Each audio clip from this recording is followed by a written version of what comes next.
Halo semuanya, kali ini saya akan mengajak kita semua untuk tahu apa saja yang bisa dilakukan untuk melakukan budaya anti korupsi. Korupsi adalah bentuk ketidakjujuran yang dilakukan oleh seseorang atau organisasi untuk memperoleh keuntungan atau penyalahgunaan kekuasaan dan keuntungan pribadi seseorang. Lalu, apa saja sih contoh-contoh tindakan korupsi? Mari kita simak. Yang pertama adalah tindakan suap.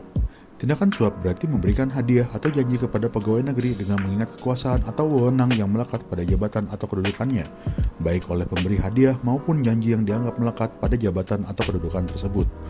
Yang kedua adalah pemerasan. Nah, pemerasan adalah tindakan di mana seseorang memaksa orang lain untuk mengeluarkan uang yang disertai dengan ancaman. Dan yang paling mendasar adalah mencontek.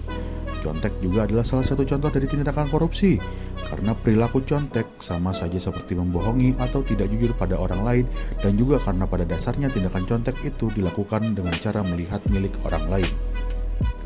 Lalu, apa saja yang kita ketahui tentang korupsi?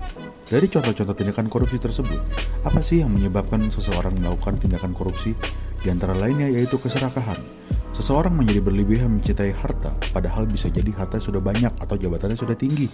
Dominannya sifat tamak membuat seseorang tidak lagi memperhitungkan halal dan haram dalam mencari rezeki. Lalu, gaya hidup konsumtif.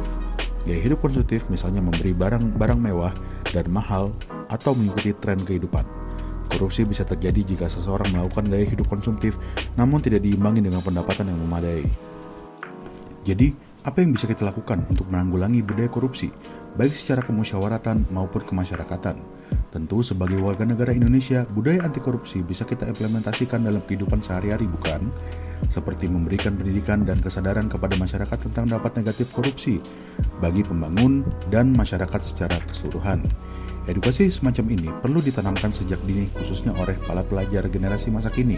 Dalam kasus ranah hukum, sebagai negara demokrat, pemerintah juga harus mengambil tindakan atas masalah korupsi, seperti penguatan sistem hukum di Indonesia, yang berarti menguatkan undang-undang yang mengatur korupsi, termasuk peningkatan sanksi dan hukuman yang tegas bagi pelaku korupsi.